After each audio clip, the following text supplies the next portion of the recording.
Avant de rentrer dans le vif du sujet et de commencer notre cours, nous allons vous expliquer la mission d'un styliste. Qu'est-ce qu'un styliste de mode? C'est un créatif qui va dessiner des modèles, des formes, des matières, des couleurs, à partir des demandes de la direction artistique ou de la direction de style, et qui va suivre le développement des prototypes sur le plan technique jusqu'à leur validation. Donc, quelles sont les différentes étapes du métier de styliste de mode?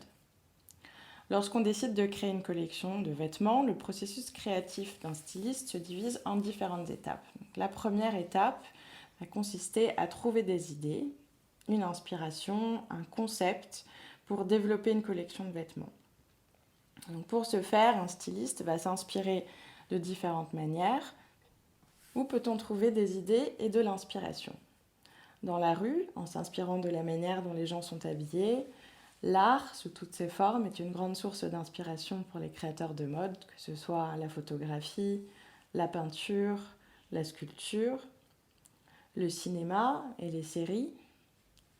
Les références historiques, par exemple, un créateur de mode peut s'inspirer des années 20, de la Renaissance ou de toute autre référence historique. Les voyages, les différentes cultures peuvent être aussi très inspirantes pour un créateur. Et un styliste peut être aussi influencé par des manifestations sociologiques.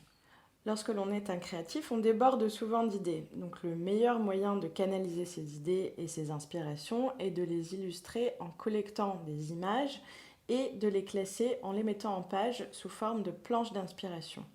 On appelle ces planches d'inspiration communément mood board. Donc, nous allons aborder ce sujet dans le module 4 de ce cours. La deuxième étape du processus créatif va consister à faire une recherche de tissus, matières et autres détails qui vont servir à la finition des vêtements.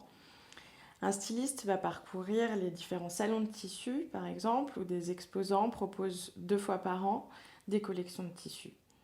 Ce qu'il est important de savoir, c'est qu'un styliste travaille toujours 6 à 12 mois en avance et que traditionnellement, et c'est encore le cas pour la haute couture, on développe 2 collections par an. Printemps-été et automne-hiver. Aujourd'hui, la plupart des marques développent 4 collections par an, voire plus. Nous y reviendrons plus en détail dans le module 4.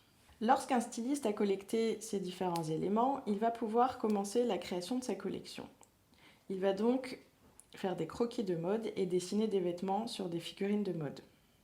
Nous allons aborder ce sujet dans les modules 1 et 2 de ce cours. Lorsque l'élaboration de la collection est terminée et que le styliste a fait une sélection de vêtements qu'il souhaite réaliser en 3 dimensions, il va faire les dessins techniques des vêtements qu'il souhaite développer. Nous allons développer ce point dans le module 3 de ce cours. Une modéliste va par la suite, grâce aux dessins techniques et aux indications du styliste, réaliser des patrons et des prototypes. Le styliste va ensuite procéder aux essayages des prototypes et les corriger à l'aide de la modéliste afin qu'ils puissent être lancés en production. Ceci correspond aux différentes étapes de création d'une collection de mode et au métier de styliste de mode. Une formation de styliste peut vous ouvrir bien d'autres portes et peut vous amener à découvrir d'autres filières que la création de vêtements, le journaliste de mode ou styliste pour un magazine, styliste photo, infographiste, chef de produit, si vous complétez votre formation de styliste avec une formation plus commerciale.